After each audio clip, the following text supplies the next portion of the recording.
inside the dimly lit room with the torches of flames flickering. The man stood there wondering why anyone would choose to take the ring. Out of all the items that he had left behind, it seemed strange. Any experienced vampire at first glance could tell that it was the weakest of the items that had been left, and even the least valuable. Maybe it had been a mistake, the man thought. Whatever it was, for now the man was thankful, since he needed a new set of clothing. Once, he changed and found the person who had woken him up. He would allow whoever had the ring to exchange it for something else, he thought. He then walked over to the other 5 podiums that were covered in the strange metal casing. As he placed his fingertips on the cold outside, in an instant they seemed to react and started to vibrate. Each one of them went back into the ground, revealing the pieces of armor that were once there. After strapping all the armor on, the helmet allowed most of his face to be seen. It had 2 spiraling red horns on top, with a thin piece of metal that went down to the nose. "This will have to do for now. Let's just hope I wasn't woken up in the middle of a war. Perhaps that's why the person left in a hurry after waking me up," the man thought. He continued to go down the spiraling staircase, but he found everything a bit strange. If a war was going on, why wasn't he hearing anything outside? Soon, though, he had his answer. When stepping outside, he had expected one of 2 things. A parade of people would be there to welcome him back, or a big fight would be taking place. But he saw neither of those things. Instead, all that was left was an abandoned town. When stepping out, he could feel that there was no sign of any others like him in the area, just beasts. He didn't give up, though. "Maybe my senses are yet to wake up," he told himself as he continued to look around at the buildings nearby. He searched and searched, but there was nothing. A few beasts that sensed he was near scurried away, not wanting anything to do with the new presence. Finally, he came across something that looked a little interesting.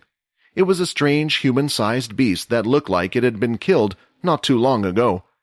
The reason why he found it interesting, though, was that he could sense strange energy from it similar to his own. Now why would a blood crystal have been left behind with a beast? Seeing this, he felt the same energy as the beast. He thought that maybe his awakening was an accident. Somehow the blood crystal he had left behind with one of his family members had ended up in the hands of this beast. From the looks of the area, it had been abandoned long ago, but he still had no clue how long he had been asleep for. Someone might have killed the beast, taken the crystal, and then entered the tower, unaware of everything that was happening. That would also explain why they would choose to take the ring if they had no clue what the other items did. "Perhaps my stinginess paid off in the end," he said, laughing to himself. Before going into eternal sleep, his closest aide Stephen had asked him to leave behind certain treasures. They had also asked him to set up trials in the tower, but the man was too lazy for that. When picking out items, he chose the ones that he felt were the easiest to replace. Stephen was confused by his actions.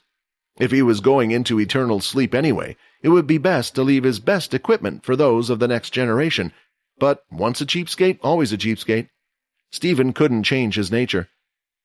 Thinking back on how it might be possible, there was also the chance that someone, not a part of his family, or a different species, had obtained the blood crystal. He was now glad he hadn't left out any powerful items, otherwise it could have caused trouble. "Well, no use thinking about it now," the man said as he stretched his arms. "Before I choose to go back to sleep, I'm quite curious about what happened to everyone here, and I guess there's only one way to find out."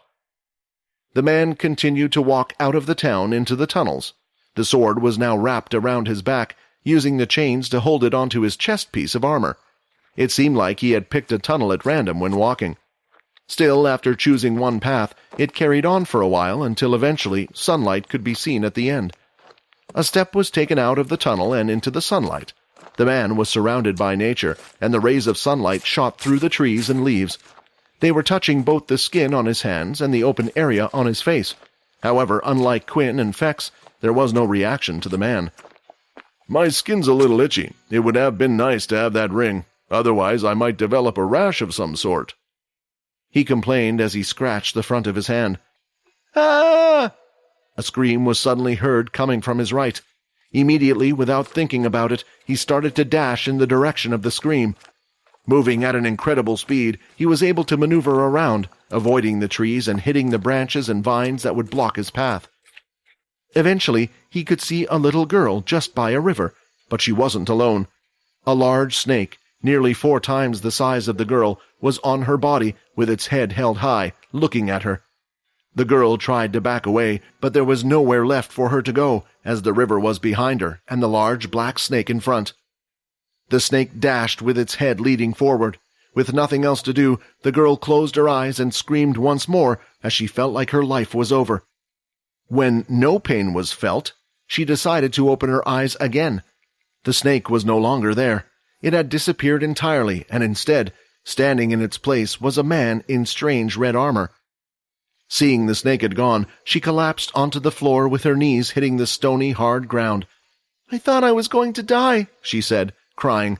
"It's okay," the man said. "The big snake is gone and won't bother you any more." Looking at the girl, he noticed that there were a few cuts on her body. The worst wound was the one on her knee. It was severely scraped and blood was being drawn from it. The man grabbed her leg and looked at it carefully. "It looks quite bad, but I should be able to help you with that." He then spat on both of his hands and started to rub them together.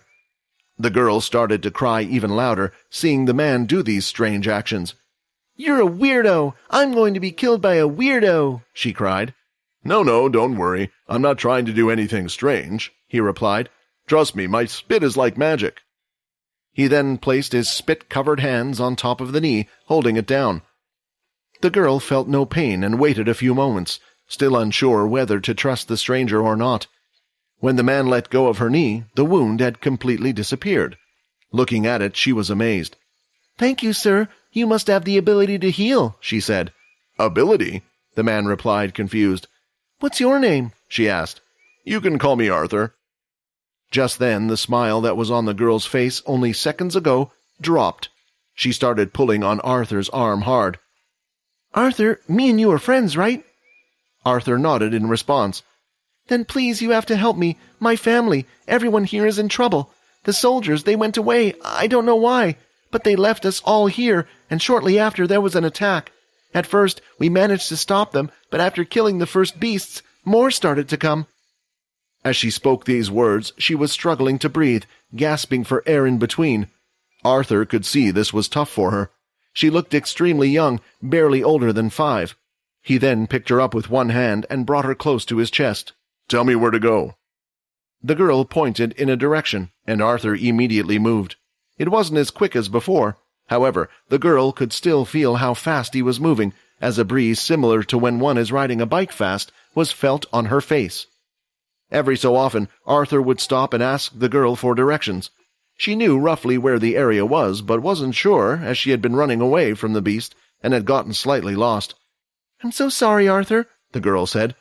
Sniffing his nose into the air, he could smell it. "Don't worry, I know where they are." A sweet smell entered his nose, a scent he remembered vividly. The smell of blood. Please subscribe to the Pocket FM YouTube channel and press the bell icon for instant notification. Check out our channel for more such exciting shows.